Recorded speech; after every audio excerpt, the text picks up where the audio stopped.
Salut à tous, on se retrouve pour l'épisode 3233 du Zap Image. On commence aujourd'hui en ce lundi 10 mars avec des anniversaires et tout d'abord la légende camerounaise Samuel Eto'o. Il fête aujourd'hui ses 44 ans, ce joueur qui a quand même remporté pas mal de titres dans sa carrière. Il a remporté 2 fois la CAN avec le Cameroun, une fois les JO, 3 fois la Ligue des Champions, une Coupe du Monde des clubs, 3 fois la Liga, 2 Coupes d'Espagne, 2 Super Coupes d'Espagne, une Serie A, 2 Coupes d'Italie, une Super Coupe d'Italie et 3 fois élu joueur africain de l'année. Donc un palmarès quand même exceptionnel, un bon anniversaire à Eto'o. Concernant des joueurs en activité mais qui fêtent également leur anniversaire aujourd'hui en ce 10 mars, Noni Madueke, donc l'ailier droit de Chelsea, fête aujourd'hui ses 23 ans. 23 ans également pour Madsen, arrière gauche de l'équipe d'Aston Villa. 24 ans pour Charles de Ketelaere, donc joueur belge de l'équipe de l'Atalanta Bergame. À noter que Francesco Camarda, tout jeune joueur de l'AC Milan, il fête aujourd'hui ses 17 ans. Ou par exemple, Pléa, il fête aujourd'hui ses 32 ans, ancien joueur de Nice. Ou même Marco Bizot, le gardien de Brest. Il fête aujourd'hui ses 34 ans. Et toujours avec les anniversaires, des grandes équipes aussi fêtent leur anniv, comme Chelsea qui fête aujourd'hui ses 120 ans d'existence en ce 10 mars. Rennes 124 ans, même Villarreal 102 ans. Donc bon anniversaire à tout le monde. On continue, on va parler maintenant de tout ce qui s'est passé sur le week-end dernier, comme on le fait chaque lundi. Et on commence en France. Nice contre Lyon, et c'est Lyon qui réalise la très bonne opération en s'imposant hier soir sous des trompes d'eau. 2-0 à Nice, donc Cherki Noama, 2 buts en l'espace de 5 minutes et 2 buts inscrits en fin de partie.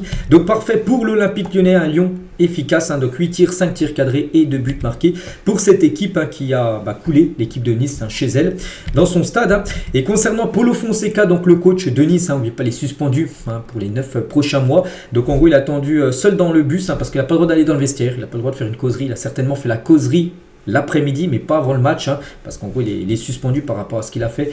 C'était la semaine dernière, et du coup en gros il est resté dans le bus en attendant de partir dans les tribunes pour suivre la rencontre. Donc en gros quand le bus est arrivé, donc il a salué, envoyé de la force bien sûr à tous les joueurs de Lyon, après qu'il n'allait plus voir bien sûr jusqu'à la fin du match, parce qu'il est suspendu de bord de terrain. Et à noter que Frank Hens, donc le coach aussi de Nice, lui aussi est suspendu. Ce qui est fou, c'est que les deux coachs sont salués, non, ils saluent sur le bord du terrain, donc là ils sont salués en tribune, vu que les deux sont actuellement suspendus. Donc voilà, des images folles. Mais concernant Paulo Fonseca, il était peut-être en tribune, il y avait son adjoint qui était au bord de la pelouse, mais il a fait des choix gagnants. Donc à la 66e minute de jeu, il est entre Noama, 20 minutes après, enfin un peu moins de 20 minutes après, buteur Noama, et Cherki, les gars, 77e, il rentre 1 minute après, buteur Ryan Cherki. Donc coaching totalement gagnant bien sûr de la part de Paulo Fonseca, bien sûr, avec surtout les deux, et surtout Cherki, les gars, seulement quelques secondes après notre enjeu, il a été buteur et sec sur ses 7 derniers matchs. Regardez, Cherki, les gars, buteur contre Nice, contre Bucarest en Europa League là, il y a quelques jours, doublé de passe D contre Brest, buteur contre le PSG. Voilà, c'est un joueur en grande forme. Il y a des chances quand même, n'oubliez pas que Cherki quitte l'équipe de Lyon en fin de saison. On va parler aussi de Thiago Almada, gros match, 2 passes D à son actif lors de cette victoire. Donc c'est lui qui délivre les 2 passes D. Pour les 2 buts inscrits par l'Olympique Lyonnais, une note de 8 sur 10 par rapport à sa performance. Et Lucas Perry, le gardien de Lyon, donc lui une note de 7 sur 10 par rapport à son gros match. Il pas que Lyon a réalisé un clean sheet. Et Pierre Sage, l'ancien coach de l'Olympique Lyonnais, donc il était interviewé par Canal Plus Foot et il est revenu par rapport tout d'abord à ce tête contre tête de Paulo Fonseca avec Bruno Millet, ce qui lui a valu 9 mois de suspension. Il a dit, donc son geste est assez fou, la sanction est très lourde, mais on a un devoir d'exemplarité, donc en gros il faut montrer l'exemple. Il ne l'a pas fait tout simplement. Donc après oui, la sanction est quand même très lourde, 9 mois, alors qu'il lui a pas mis un coup de tête, il a juste mis à peine son front contre le front de l'arbitre. Mais voilà, il a pris en gros pour tout le monde tout simplement, Paulo Fonseca. Et Pierre Sage, il a dit, si John Textor m'avait appelé suite à la suspension de Fonseca, si Fonseca aurait été viré par rapport à ça, et John Textor a appelé Pierre Sage pour revenir, il a dit, j'aurais accepté immédiatement quasiment. Vu que j'ai changé de numéro de téléphone, il ne doit pas avoir le nouveau, mais bon, il ne l'a pas appelé bien sûr. Pour l'instant, John Textor compte conserver Paulo Fonseca, même si l'entraîneur est suspendu pour les 9 prochains mois. Et en parlant de John Textor, donc lui il était très content de la victoire hier, et il a triplé la prime de victoire. Donc au cours d'un appel FaceTime avec Alexandre Lacazette dans le vestiaire de Lyon à la fin du match hier, Textor a annoncé à l'ensemble de ses joueurs qu'il triplait la prime de victoire après le succès des Lyonnais à Nice. Donc parfait pour l'Olympique Lyonnais qui recevra, n'oubliez pas, jeudi en Coupe d'Europe, l'équipe de Bucarest pour le match retour de 8e de finale. On continue, on va parler d'une équipe du PSG, voilà, leader, qui jouait, c'était samedi après-midi du côté de Rennes. Donc c'est un match pour préparer le déplacement à Liverpool, bien évidemment, demain soir. Et le PSG a fait le taf du côté de Rennes, victoire 4-1. Donc Barcola buteur, Ramos buteur et un doublé d'Ousmane Dembélé En toute fin de match, l'ancien Marseille, Lilian Brassier, a été lui buteur côté Stade Rennais, donc une victoire logique du PSG là, qui a réussi à marquer. C'est à peu près les mêmes stats que Liverpool, 19 tirs. Contre Liverpool, il y a eu 27 tirs. Là, il y a eu 19, il y a eu moins de tirs cadrés. Là, il y a eu 9. Contre Liverpool, il y a eu 10 tirs cadrés, je me souviens, mais Liverpool, il y a eu 0 but. Que voilà, là, sur 9 tirs cadrés, t'en mets 4 et ça change bien sûr totalement la donne, parce que là, c'est une belle victoire en espérant que le PSG soit aussi efficace demain. S'il soit efficace comme ça, le PSG demain, ça sentirait bon la qualif, mais bon, ça sera compliqué parce que Liverpool, bien sûr, c'est pas le Stade Rennais. Et Paris ne lâche toujours rien, bien sûr, dans ce championnat de Ligue 1 parce que le PSG, pour l'instant, toujours invaincu, c'est fou.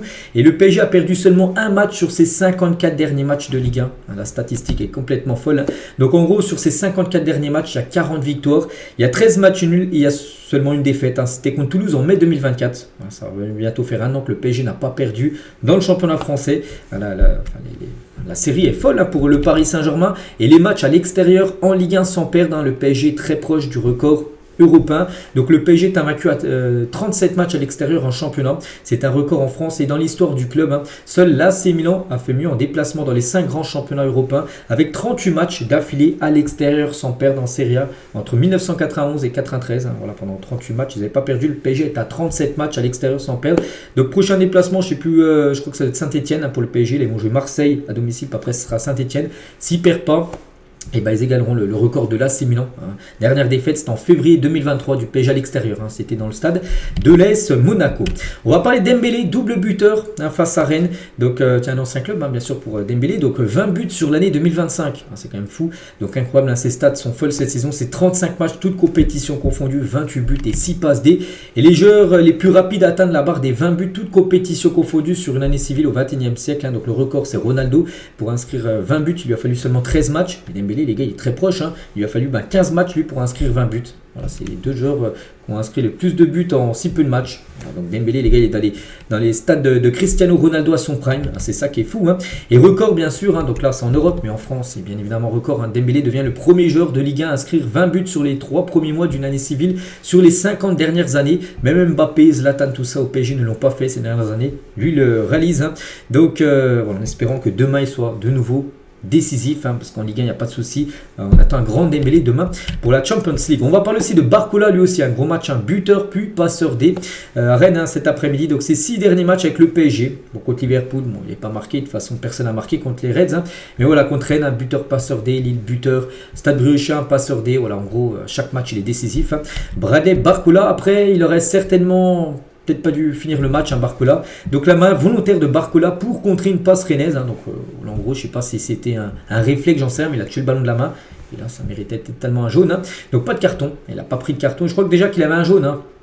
Il a déjà un jaune. Donc là, s'il aurait pris un deuxième jaune, c'était carton rouge. Et du coup, l'arbitre n'a rien dit. Mais en revanche, Brice Samba, donc le gardien de Rennes, est parti contester, bien sûr, l'arbitre. Il lui a dit c'est pas possible qu'ils prennent pas jaune. Et c'est Brice Samba qui a pris jaune. C'est quand même un peu fou ce qui s'est passé. Donc, l'arbitre n'a rien dit. Je pense, pour moi, ça mérite totalement jaune. Il aurait dû prendre certainement rouge. Mais je me souviens plus, les gars, s'il avait déjà pris un jaune avant. Mais s'il a pris un jaune avant, c'était carton rouge pour Bradley Barcola. C'est comme ça. Désiré Doué est en feu. Donc, lui aussi, les gars, qui joue contre son ancien club. Il joue à Rennes la saison dernière. Donc, ses 6 derniers matchs. Voilà, aussi, je vais pas tout vous citer ce qu'il a fait, mais on peut voir. Voilà. À chaque fois décisif, quasiment à chaque rencontre.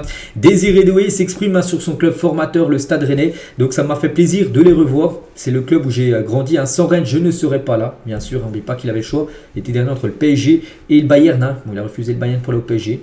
Je pense qu'il a certainement pris la bonne décision parce qu'actuellement ça se passe très bien pour lui, il joue beaucoup de minutes et il croit la qualif en field demain. Il a dit on est confiant, on travaille très dur et on va aller là-bas bien sûr pour gagner. Donc voilà, concernant ce match de Champions League.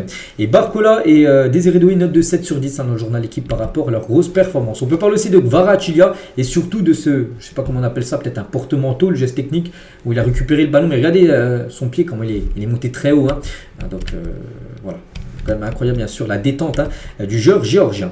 On va parler aussi de Warren Zaïre-Emery parce que c'est officiel. Donc samedi c'était son anniversaire, il fêtait ses 19 ans samedi et le jour de son anniversaire il avait le brassard de capitaine tout simplement. Zaïre-Emery et il a dit c'est un honneur, c'est une grande fierté, j'espère l'avoir souvent, c'est que du plaisir et du bonheur que je prends avec mes partenaires bien sûr. Donc déjà il a commencé titulaire, il a rejoué, n'oubliez pas qu'il était blessé les dernières semaines et surtout le brassard de capitaine peut-être parce que c'était son anniversaire, il a voulu fêter ça on va dire. Luis Enrique. Walid Acharchouri Cherchour tient au micro de DAZN sur ce PSG par rapport à Liverpool demain. Est-ce que le PSG peut le faire face à Liverpool? Ils peuvent. Et est-ce qu'ils vont le faire? Je ne pense pas. Voilà, donc lui, il a dit qu'il ne voit pas le PSG éliminer Liverpool. Je n'imagine pas Liverpool faire 2 matchs de ce niveau-là. Parce que Liverpool, match aller, a été très très faible, très moyen. Il a dit également, j'imagine, que Mohamed Salah ne fera pas de match de ce niveau. Parce que le match aller, Salah, les gars, avait loupé totalement son match. Alors que dans chaque match, il est décisif. Donc j'ai peur que le PSG a laissé passer sa chance à l'aller. On verra, on n'espère pas. Et concernant Menez, donc lui c'est un peu l'inverse de ce que pense Cherchour. Donc cette saison, le PSG ne fait plus de complexe d'infériorité face aux grosses équipes. Ce PSG n'a plus peur. Au contraire, c'est Liverpool qui n'est pas confiant avant d'affronter bien sûr Paris. Demain soir, on reparlera beaucoup de cette rencontre demain, bien sûr, en faisant l'avant-match. On continue avec les autres rencontres de Ligue 1. Il y avait également un Marseille contre Lens, c'était samedi soir. Et c'est Lens qui s'est imposé au Vélodrome 1-0. Un but inscrit en toute fin de match. 94e minute de la partie. Pourtant, Marseille a totalement dominé le match. C'était un petit peu le même scénario que le match PSG-Liverpool. L'équipe de Marseille, un peu comme PSG, a totalement dominé. Ils ont pris un hold-up en fin de rencontre. Voilà, c'est la même chose. Marseille plus 18 tirs, 6 tirs cadrés, 76% de possession de balle. Mais c'est bien Lens, les gars, avec seulement 3 tirs dans le match, qui réalise le hold-up et qui s'impose. 1-0 du côté de l'OM. Et l'OM perd gros parce que derrière, ça revient fort au classement sur l'équipe marseillaise. Et 2h au micro de DAZN après ce OM Lens. Il a dit on a beaucoup de joueurs qui ne sont pas dans leurs conditions optimales physiquement. On a été supérieur ce soir. Oui, Marseille était meilleur. Ce sont des choses qui arrivent. Regardez, c'est arrivé là. C'est arrivé mercredi dernier également en Ligue des Champions pour Paris. Et Walid Cherchour tient au micro de DAZN sur la gestion de Mason Greenwood parce qu'en gros, 2h avait dit avant le match qu'il ne se donnait pas à 100%. Et du coup, pour le sanctionner, il l'a mis sur le banc. C'est le jeune Bilal Nadir qui a commencé titulaire à la place de Mason Greenwood. Il a dit je me demande s'il fallait pas qu'il démarre plutôt ce match contre Lens et l'enlever face au PSG la semaine prochaine. En gros, mettre Greenwood remplaçant. Si Mohamed Salah n'a rien fait face à ce PSG, que va faire Mason Greenwood dimanche prochain pour le match de Ligue 1? Tu as besoin de lui pour gagner ces matchs-là. Donc face à Lens, avec un éclair de génie entre le PSG et l'OM aujourd'hui, il y a un monde. Il va falloir des joueurs qui ont l'envie. Tu mets Bilal Nadir qui va faire les efforts. Je veux bien le choix du management hier. Il montre à son effectif qu'il n'y a pas de passe droit. En gros, si tu ne donnes pas 100%, même si c'était Mason Greenwood, comme peut-être la plus grande star de l'OM, et tu vas sur le banc. Il n'y a pas de passe droit en gros du côté de Marseille. Mais le problème, c'est qu'il se désavoue en le faisant rapidement rentrer. Il est rentré dès la mi-temps. Donc en gros, voilà, si tu veux te passer de lui, tu te passes de lui. Tout le match où tu le fais rentrer seulement peut-être 5 minutes pour lui montrer vraiment que tu ne donnes pas à 100%. Donc voilà ce que pense Cherchour du choix d'avoir mis Mason Greenwood remplaçant. Et à noter que Marseille, les gars, a galéré parce qu'il y avait un grand Ryan, donc le gardien de Lens, les gars, qui a réalisé quand même 6 arrêts. Il a obtenu une note de 8 sur 10 par rapport à sa grosse performance. Et le chambrage des supporters lensois qui était autorisé de déplacement. Ils ont repris le Wesh alors de Jul, rappeur marseillais, pour chambrer les supporters de l'OM à la fin de la rencontre. On continue avec d'autres matchs. Lille contre Montpellier. Lille qui avant de recevoir le Borussia Dortmund après-demain en Ligue des Champions. Donc il joue contre Montpellier ce week-end, victoire 1-0. Parfait pour Lille. Donc Jonathan David a été l'unique buteur du match à la 50e minute. N'oubliez pas que David quittera le club de Lille en fin de saison vu qu'il est en fin de contrat et pour l'instant il n'a rien prolongé du tout. Donc les stats sont en faveur totale bien sûr du LOSC. Donc Lille ne perd pas le nord. Concernant une très belle équipe de Strasbourg qui s'est imposée 1-0 du côté du FC Nantes, le Maréchal a été l'unique buteur du match en fin de partie. Et c'est que Strasbourg on en parle peu mais c'est une équipe très bonne. Donc déjà un tir cadré il marque le but sur 9 tirs, une frappe cadrée, ça finit au fond des filets, donc efficace. Et surtout Strasbourg, les gars, actuellement sur une série de 5 matchs d'affilée, 0 but encaissé. Donc le club alsacien n'a jamais fait mieux dans son histoire. Jamais ils avaient fait 5 matchs d'affilée en Ligue 1 en prenant aucun but. C'est ce qu'ils sont en train de réaliser actuellement. 1-0 contre Nantes, 1-0 contre la Auxerre, 0-0 contre Brest, 2-0 contre Lens et 2-0 contre Montpellier. Voilà, ils ont marqué quelques buts. Surtout, il y a 4 victoires, il y a un match nul et surtout 0 but concédé. C'est vrai que quand tu ne prends pas de but, il suffit juste de marquer un but. Regardez, dans 2 matchs où ils ont marqué seulement un but et ils ont gagné bien sûr la rencontre. Si tu fais un clean sheet à chaque fois, et c'est vrai que cette équipe de Strasbourg, mais pas le propriétaire, c'est Todd Boehly qui est propriétaire aussi de Chelsea. On sait que souvent il achète des joueurs. Chelsea, ils achètent énormément de joueurs et ils prêtent leurs pépites à Strasbourg pour peut-être après qu'ils viennent à Chelsea.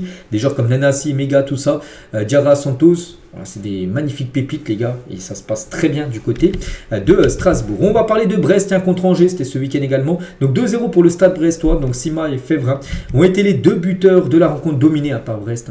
19 tirs, 7 tirs cadrés et 2 buts marqués. Surtout, ils avaient fait tout le mois dernier les gars sans victoire. Ils avaient joué 6 matchs, toutes compétitions confondues. Brest, 0 victoire. Il y a eu la Ligue des Champions, la Coupe de France aussi, ils ont été éliminés. Et là enfin ils regagnent un match. Donc ça va leur faire du bien. Belle équipe, la Auxerre et belle victoire pour eux. 2-0 du côté de Reims. Donc Reims c'est très compliqué. Donc, les 2 buts ont été inscrits en tout début de partie. Donc voici les stats de la rencontre. Et Reims pour vous dire ça en enfin, c'est très compliqué actuellement. Elles n'ont plus gagné en Ligue 1 depuis 4 mois. 4 mois, Reims n'a pas gagné le moindre match de championnat depuis décembre dernier. 9 défaites et 4 matchs nuls, se dirige tout droit en Ligue 2. S'ils ne se ressaisissent pas, cette équipe du Stade de Reims. Il y avait également Le Havre contre l'AS Saint-Etienne, score final 1 partout entre ces deux équipes, et du coup tous les résultats de cette journée de Ligue 1. Donc concernant le classement des meilleurs buteurs, donc ça bouge un peu, il y en a quelques-uns qui ont marqué. Dembélé a marqué un doublé, donc il conforte sa première place, 20 buts pour Dembélé. Greenwood n'a pas marqué, David a marqué un but, donc 14 buts. Barcola a également marqué, donc voilà, c'est un peu beaucoup bougé, mais voilà, Dembélé, il y a des chances qu'il finisse meilleur buteur s'il continue à avoir le même rendement là qu'il a depuis quelques temps. Et concernant le classement tout court de la Ligue 1, donc le PSG réalise la bonne opération. Marseille 2e s'est incliné, Nice 3e s'est incliné. Donc voilà, donc le PSG 65 points, 49 points pour Marseille. On est à la 25e, il reste encore 9 journées. Donc c'est simple en gros, le PSG peut déjà être champion de France dans 19 jours, le 29 mars prochain. Donc le scénario en gros c'est ça, le PSG remporte ses 2 prochains matchs, tout d'abord face à l'OM. Marseille, il y a un PSG Marseille, ça sera dimanche. Donc si le PSG gagne contre Marseille, il reprendra encore 3 points d'avance sur Marseille.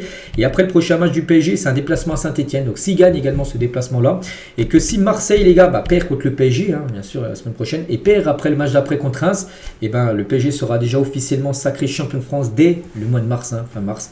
Voilà, tellement qu'ils auront plié la Ligue 1 rapidement cette saison. Enfin, ils l'ont déjà fait quelques fois, mais là aussi, ce serait vraiment express. Donc après, vraiment le suspense, c'est pas qui finira premier, on sait que c'est Paris. C'est les places, bien sûr, qualificatives pour la Ligue des Champions, parce que là, il y a du suspense, 49, 46, 44, 44, 42 points.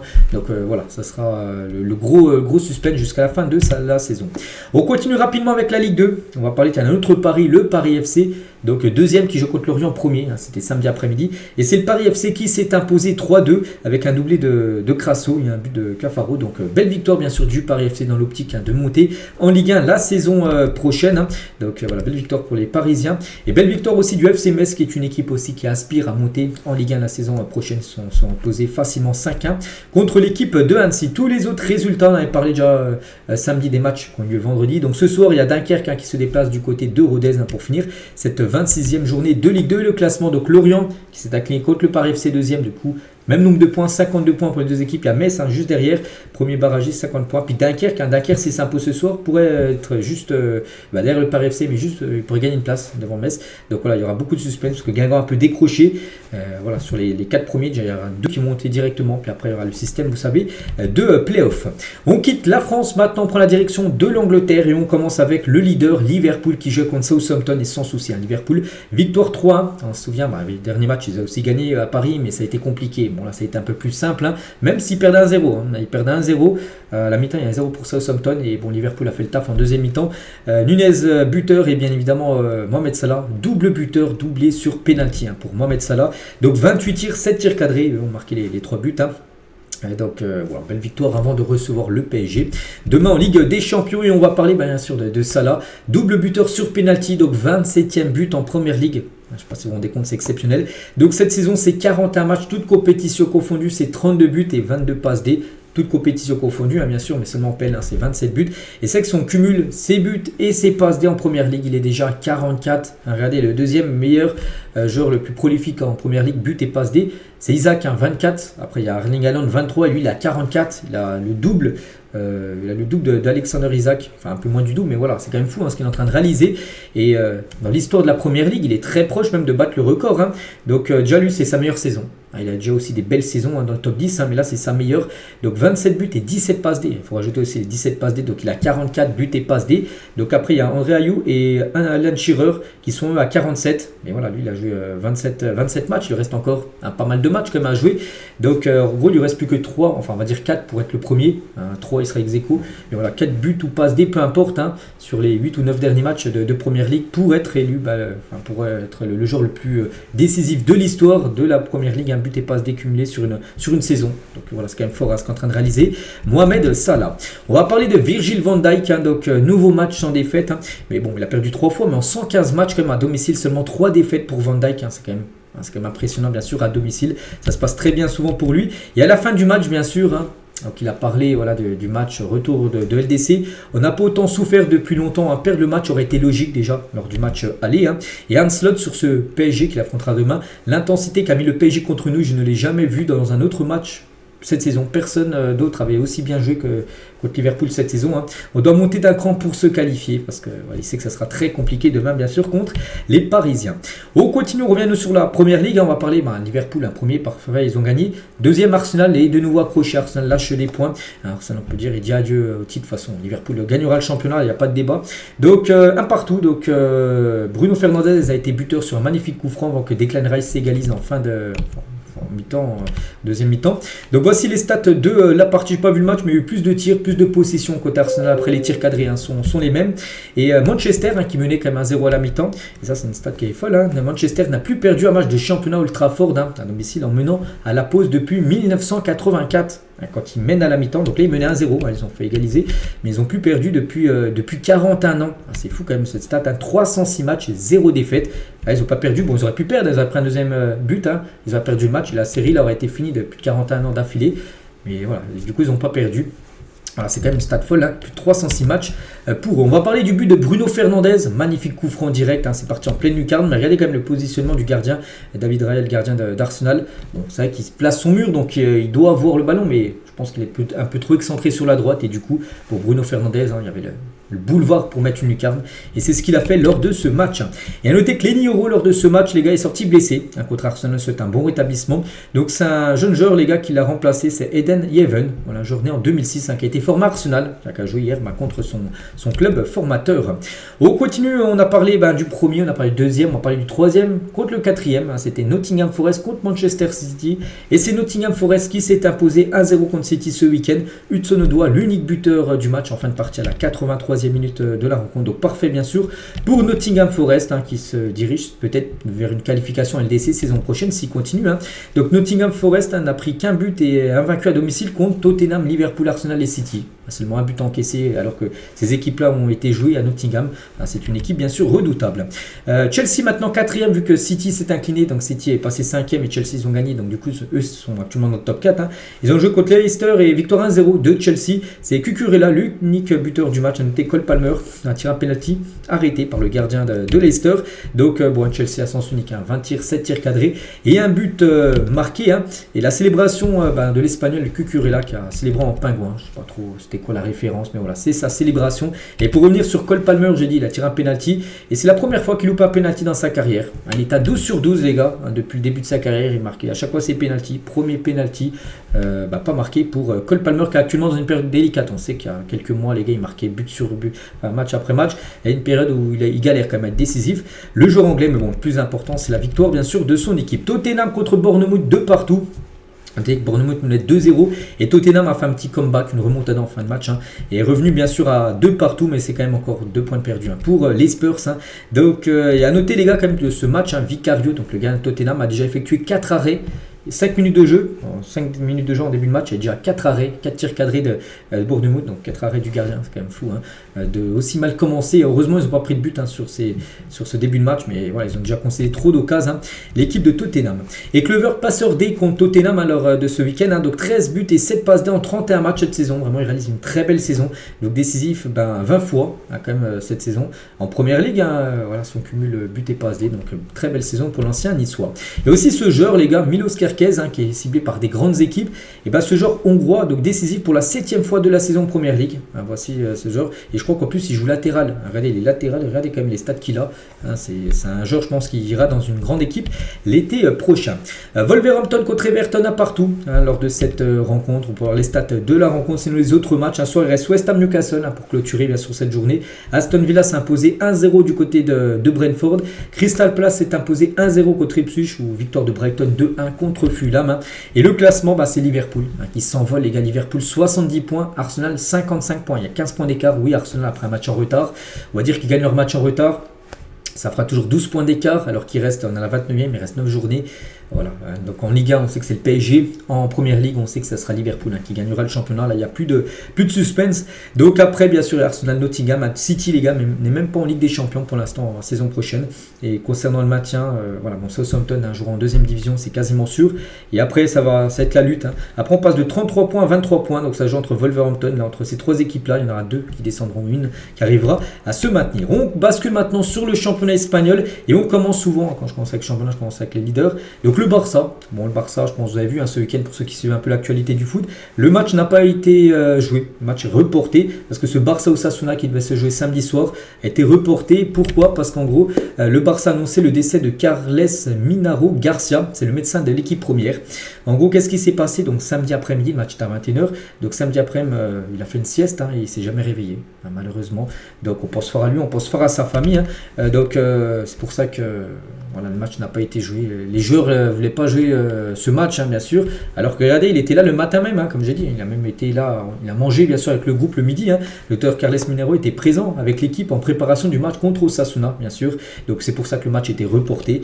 Donc on ne sait pas quand se jouera ce match, mais on comprend bien sûr pourquoi le match a été reporté. Hier, bien sûr, il y a hier matin, une minute de silence avant l'entraînement du FC Barcelone. Du coup, le Barça ne jouera pas. Prochain match pour le Barça sera du coup mercredi en Champions League.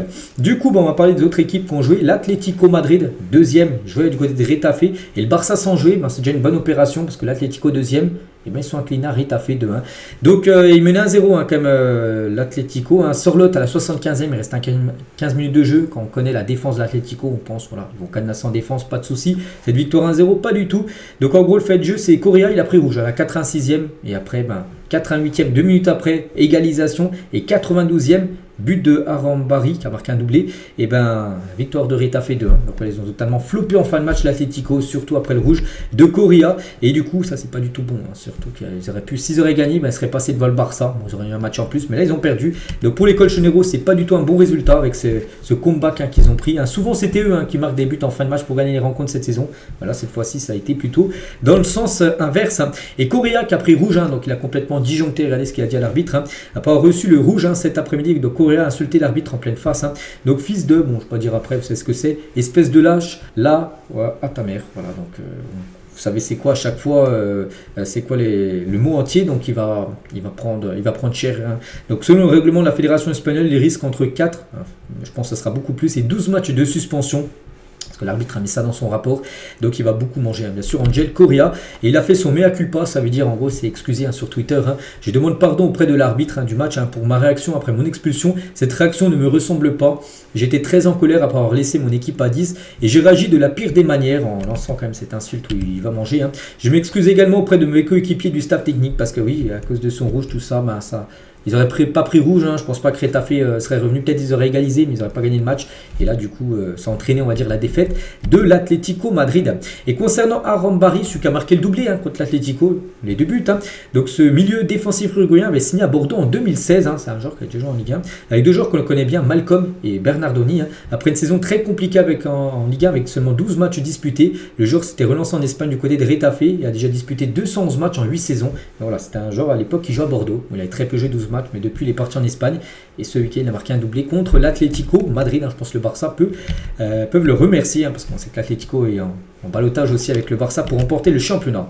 Et concernant l'autre Madrid, le Real Madrid, c'était hier après-midi à domicile contre le Rayo Vallecano, une équipe dans la banlieue de Madrid. Victoire 2-1 du Real Madrid. Donc Mbappé et Vini Junior ont été les deux buteurs côté Real Madrid, donc parfait. Bon, ça a été un petit Real, j'ai pas pu voir le match, j'étais pas dispo l'après, mais quand je vois les stats, je vois 10 tirs pour le Real. Rayo Vallecano, c'est 20 tirs. J'ai double tir comme le Rayo Vallecano. Ils ont eu plus de tirs cadrés, mais c'est le Real Madrid qui a été plus efficace et du coup qui s'est imposé lors de cette rencontre. Et du coup, le Real revient dans la course pour remporter ce championnat. Donc Mbappé tient buteur. Donc cette saison, c'est 42 matchs disputés, 29 buts et 6 passes D. Et avec ces 29 buts, pas mal quand même pour une première saison au Real. Donc Mbappé, le premier joueur français, a marqué 29 buts lors de sa première saison dans un club du top 4 européen. On ne prend pas top 5 parce qu'il a déjà fait en Ligue 1, mais top 4, on enlève la Ligue 1 du coup. Donc jamais un joueur français avait réalisé ça. Donc félicitations bien sûr à Kylian Mbappé. Vini Junior également buteur, donc lui aussi une grosse saison, 38 matchs, 19 buts et 12 passes D, donc buteur également. Je crois que c'est même lui qui a fait la passe D pour le but de Kylian Mbappé. A noter que Jude Bellingham, donc ça c'est peut-être un gros coup dur, surtout avant le match contre l'Atlético Madrid. Ça sera bien sûr cette semaine en Ligue des Champions parce qu'il est sorti avec une poche de glace au moment de sa sortie. On peut le voir là qu'il a une poche de glace au niveau de son genou droit. Attention, je dis à la LDC cette semaine. Espérons rien de grave à 3 jours. Donc maintenant, on n'est même plus à 3 jours. Je crois que le match, c'est mercredi. On a 2 jours. Donc ça, c'est un gros coup dur, bien sûr, pour le Real Madrid. Et toujours avec le Real. Et pour revenir sur le médecin du Barça, qui est décédé. Donc le Real Madrid a tenu à envoyer toutes ses condoléances au FC Barcelone après le décès du docteur de l'équipe. Donc il y a une minute de silence avant le match. Et des joueurs comme Mbappé et même Jude Bellingham ont mis des messages sur leurs réseaux sociaux. Par exemple, Bellingham, repose en paix Carles, tout mon amour pour ta famille et tes amis. Je ne sais pas s'ils se connaissaient parce que c'est le médecin du Barça. Mais voilà, par rapport au respect, bien sûr, donc il a mis ce petit message, Bellingham ou même Kylian Mbappé également posté. Concernant la Liga, on revient aussi sur les autres résultats. Donc par exemple, je sais pas, tiens, Bilbao a fait un partout contre Mallorca. Le Betis s'est imposé 1-0. Séville s'est imposé 1-0 à la Real Sociedad ce soir. L'Espagnol Barcelone contre Gérone, c'est un derby. Gérone, c'est une cinquantaine de kilomètres de Barcelone. Donc concernant le classement, donc le Barça toujours en tête, 57 points avec le Real Madrid 57, le Barça un match en retard. L'Atlético du coup loupe l'occasion d'être leader, 56 points pour l'Atlético. Bilbao qui a fait match nul, un peu décroché. Voilà, bon, on sait, sans doute ça va jouer entre les trois mastodontes là espagnols, le titre de la Liga. On bascule maintenant sur la Serie A et on commence avec ce match, Juventus Turin Atalanta, c'était hier soir et là c'est une claque, reçu une humiliation à domicile pour la Juve 4-0. De côté Atalanta, Retegui, De Roon, Zappacosta et Lookman ont été les 4 buteurs différents lors de cette victoire, lors de cette humiliation. 19 tirs, 9 tirs cadrés. La Juve, les gars, de la possession. Dire possession de balle, c'est connu. 63, 37 pour l'Atalanta, mais l'Atalanta a posé 4 buts. La Juve, les gars, c'est seulement 2 tirs cadrés dans le match. Et la Juve a concédé contre l'Atalanta sa pire défaite à domicile depuis 1967. Il fallait remonter à, je sais pas, peut-être 70 ans pour voir une Juventus Turin prendre autant de buts à domicile, 4-0, et se retrouve distancé dans la course au titre.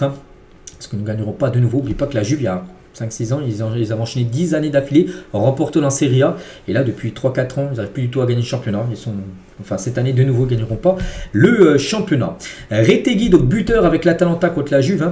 Donc cette saison, c'est 25 matchs, 22 buts et 4 passes D. C'est qu'un attaquant un peu sous-coté, mais il fait une grosse saison, bien sûr. Le joueur Retegui, Lookman aussi, dernier buteur lors de la victoire 4-0. Donc 25 buts et passes D en 30 matchs pour le Ballon d'Or africain. Et notez que Kolo Muani a joué cette rencontre. Et il a reçu, avant le coup d'envoi, son trophée de joueur du mois en Serie A. Bon, ça a été un match compliqué pour lui et ses coéquipiers avec cette défaite 4-0. On va parler cette fois-ci de Naples contre la Fiorentina. Et Naples ce week-end, victoire 2-1. Lukaku et Raspadori ont été les 2 buteurs côté napolitain. Donc parfait, donc 19 tirs, 11 tirs cadrés, 2 buts inscrits par Naples. Et concernant Lukaku qui a été le premier buteur du match, et c'est son 10e but cette saison, et c'est que c'est quand même la 12e année les gars où il marque au moins 10 buts. Voilà, donc là il a 10 buts en championnat, je vous parle, avec l'AS Roma, donc il a marqué 13 saison dernière, 10, 24, 23, donc voilà, un joueur vraiment qui te met chaque saison au moins ses 10 buts en championnat, sans compter les autres compétitions, donc un joueur bien sûr très régulier, Lukaku. On va parler cette fois-ci de l'Inter Milan, qui joue contre Monza, donc ils perdaient 2-0 à l'Inter, et ils ont gagné le match 3-2, donc une fin de match totalement folle, on peut dire une remontada pour l'Inter Milan, bon, totalement mérité sa victoire, 30 tirs, 9 tirs cadrés, beaucoup plus de tirs que Monza. Et lors du dernier but de l'Inter, les gars, sur le 3e but de l'Inter, donc synonyme de but victorieux, le but de la victoire, le ballon a franchi la ligne de quelques millimètres, donc on peut voir que le ballon, il y a un peu de verre entre le ballon et la ligne, donc c'est à dire que le ballon a entièrement franchi la ligne, que le but a compté, mais peut-être le ballon a été 2 ou 3 millimètres un peu sur la droite, le but n'aurait pas compté, c'est peut-être le but du titre, on ne sait pas, parce que ça aurait été pas pareil de faire match nul. Du coup là c'est victoires, c'est 3 points de plus pour l'Inter Milan. Pareil pour l'AC Milan, 3-2, même résultat et même scénario, ils perdaient 2-0, l'équipe de l'AC Milan, ils ont fait un comeback 3-2, on peut dire, tout d'abord regarder les stats rapide, donc les deux Milan, l'Inter et l'AC Milan, pareil, ils perdaient 2-0 ce week-end, ils ont gagné le match 3-2, voilà, c'est une petite info concernant les 2 équipes de Milan. Et Leao, les gars, était décisif. Donc Leao sur ces 6 derniers matchs de Serie A, c'est pas mal. L'attaquant portugais reste décisif malgré la période compliquée que vit actuellement bien sûr l'équipe milanaise. L'AS Roma a fait le taf du côté d'Empoli, victoire 1-0 pour l'équipe de l'AS Roma. Donc Soulé a été l'unique buteur du match à la première minute de la rencontre. Après il n'y a pas eu d'autres buts. Bon, voilà, ça suffit bien sûr pour gagner une victoire logique bien sûr de l'AS Roma. Et l'AS Roma enchaîne quand même 6 victoires d'affilée suite à son succès face à Empoli. Ça va très bien actuellement du côté de Rome.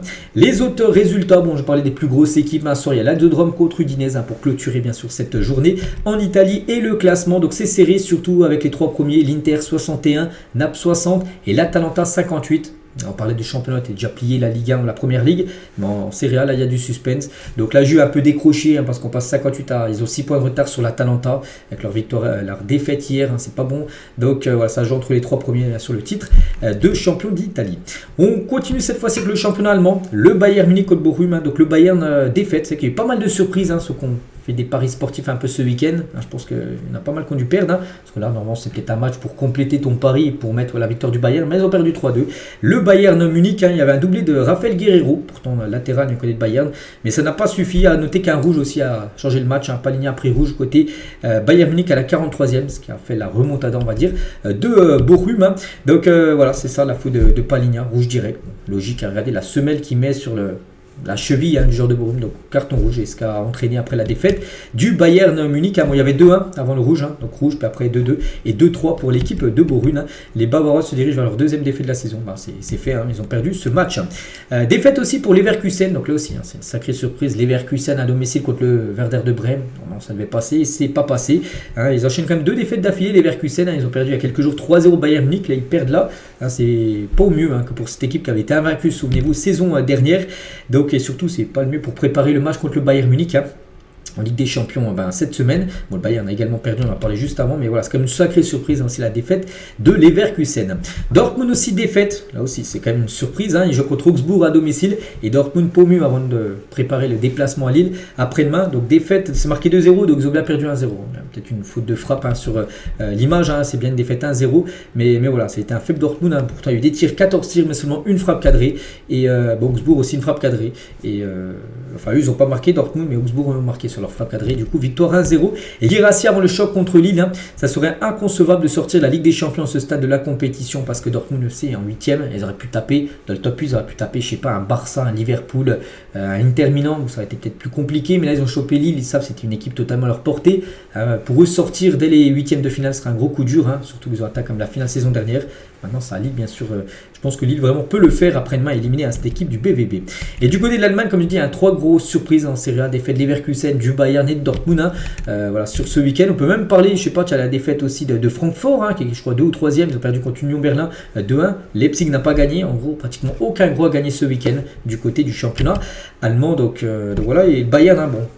Ça bouge pas vu que le premier et le deuxième n'a pas perdu, donc le Bayern reste toujours en tête bien sûr. Après il y a Mayence qui est quand même surprenant 3e, qui sera actuellement en LDC saison prochaine, donc Francfort qui s'est incliné, du coup perd une place. Voilà ce classement de la Bundesliga. Très rapidement on va aussi parler des autres championnats comme le championnat portugais et Porto, qui est dans une période très délicate. Ils ont perdu 1-0 contre Braga, donc Horta a été l'unique buteur du match à la 17e. Et João Moutinho, qui est ancien joueur par exemple de Monaco à 38 ans, et reste toujours aussi performant, c'est lui qui a remporté le prix d'homme du match lors de cette rencontre gagnée de Braga contre Porto. À 38 ans, toujours au top, le Portugais. D'autres résultats, je voulais parler tout d'abord du Sporting, qui s'est imposé 3-1 du côté de Casapia, et bien sûr Gyökeres a été double buteur, de 48 buts en 46 matchs cette saison. Donc certainement sa dernière saison, on pense qu'il partira l'été prochain, mais il continue bien sûr à marquer. Gyökeres. Et un autre match, les gars, c'est celui-là, Boavista contre Vitória Guimarães. Il y a eu 2-1 pour Vitória Guimarães. Il n'a pas parlé de foot, mais de choses qu'on n'aime pas parler. Triste incident au Portugal, le gardien de Vitória, Bruno Varela, a dénoncé des insultes racistes de la part de supporters de Boavista. Donc la rencontre a été interrompue quelques minutes, mais a repris après. Donc en espérant que ces personnes, là où les personnes soient retrouvées, et sanctionnées bien sûr de bannissement de stade bien sûr dans le futur. Et le classement de ce championnat portugais, donc c'est le Sporting qui est en tête devant le Benfica et Porto, les gars. L'âge des points, il y a 9 points d'écart entre Porto et le Sporting. On pense pour le Porto, les gars, il n'y aura pas de titre de champion du Portugal cette saison. Du côté du championnat belge, voici tous les résultats. La victoire de la Gantoise, la victoire de Club Brugge contre Cercle Bruges. C'était bien sûr un derby. Donc concernant Union Saint-Gilloise aussi qui s'est imposé 3-0, le classement c'est Racing Genk qui est bien sûr en tête de devant le FC Bruges et Union Saint-Gilloise à la 3e position. Du côté des Pays-Bas, voici tous les résultats. Donc le PSV qui avait pris 7-1 contre Arsenal il y a quelques jours, avant de se déplacer à Londres bien sûr cette semaine, ils ont gagné 2-1. Mais bon, on pense qu'ils vont se focus maintenant sur le championnat parce que la Ligue des Champions, ils vont se faire éliminer, ils vont pas pouvoir remonter de 6 buts à l'écart qu'ils ont avec Arsenal. Donc les autres résultats, l'Ajax par exemple s'est imposé 1-0. L'Ajax, n'oubliez pas, c'est actuellement les leaders et très bien parti pour remporter ce championnat néerlandais. Du côté de la Turquie aussi, tous les résultats. Donc le Galatasaray s'est imposé 2-1. Je cherche le Fenerbahçe, ils sont où? Le Fener, ils sont, parce que je sais qu'ils sont deuxième. Le Fener, je les vois pas, je sais pas où ils sont. Bon, je sais pas. Bon bref, peut-être, je sais pas, peut-être ils ont joué peut-être un match qui était en retard et ils l'ont pas joué ce week-end. Bon bref, voilà le classement, c'est bien le Galatasaray qui est en tête, hein, bien sûr, de ce championnat turc. Du côté des États-Unis en MLS, l'Inter Miami sans Messi. Hein, Messi n'a pas joué, ils ont gagné 1-0 contre Charlotte FC. Voilà, donc pourtant ils ont pris rouge en première mi-temps, mais ils ont quand même réussi à mettre un but en plus à 10 contre 11 et à gagner ce match 1-0. Donc Messi, c'est vrai, on se dit, il joue plus trop. C'est vrai que je regardais pourquoi Messi joue pas, ben, je sais pas trop, il doit être blessé, j'en sais rien, parce que les 3 derniers matchs, il n'a pas joué. Donc là, il a été au repos. Ensuite, il n'a pas été dans l'équipe il y a quelques jours. Puis là, il était sur le banc, mais il n'est pas rentré en cours de jeu, Léo Messi. En espérant qu'il fasse son retour, parce qu'on veut voir, bien sûr, Messi jouer avant qu'il prenne sa retraite. Toujours aux États-Unis, donc victoire, c'est l'Inter Miami, mais les Los Angeles Galaxy, l'équipe qui a gagné la saison dernière, il y a quelques mois, le titre en novembre dernier, les gagnants de la MLS, et ben cette saison, 3 matchs de première division de MLS, 3 défaites. Hein. Ils commencent très mal. Ils ont perdu 2-0, 2-1 et 3-0. Donc début difficile pour les champions en titre, Los Angeles Galaxy. Hein. Il y a Marco Reus qui joue dans cette équipe. Et bien pour l'instant, hein, ils ont tout perdu. Concernant Neymar, les gars, donc Santos a été éliminé de la Coupe Paulista après une défaite 2-1. C'était l'ennemi final. Hein. Donc ils ont perdu 2-1 contre Corinthians. Ça, l'équipe par exemple où joue Memphis Depay. Donc Neymar était sur le banc mais n'a pas joué. Hein, parce que souvenez-vous, lors du dernier match, il a ressenti une gêne. Il n'a pas pu jouer. Hein, pas de risque pris. Et du coup, son équipe ne gagnera pas ce trophée parce qu'ils se font éliminer en demi-finale. Et on finit aujourd'hui avec Ramos, les gars. Lui, ça se passe bien au Mexique. Hein. C'est vrai qu'on parle pas mal de joueurs qui sont partis maintenant dans d'autres championnats. Et Ramos, les gars, donc meilleur défenseur central de l'histoire, hein, bien sûr, ça on le sait tous. Hein. Mais Ramos, les gars, buteur encore hein, contre Cruz Azul, donc une équipe mexicaine. 2 buts sur ses 2 derniers matchs. N'oubliez pas, il joue défenseur central. Il avait déjà marqué lors du dernier match. Et il a de nouveau marqué sur ce week-end. Le 9 mars, là, il y a eu un partout. C'est lui qui a marqué le but pour son équipe. Donc félicitations, bien sûr, à Sergio Ramos et même Cristiano Ronaldo hein, sur son compte Instagram. La félicité bien sûr Ramos par rapport à ces buts là qu'il marque hein, en tant que défenseur. Donc voilà les gars, tout ce qu'il y a à dire aujourd'hui. Bon c'est long hein, bien sûr comme d'habitude le lundi. Donc nous on se retrouve demain, on parlera bien sûr de la grosse journée Ligue des Champions demain soir avec le gros match, un retour entre le PSG, enfin Liverpool et le PSG, est-ce que ça se jouera en Angleterre. Bonne journée à vous et à demain.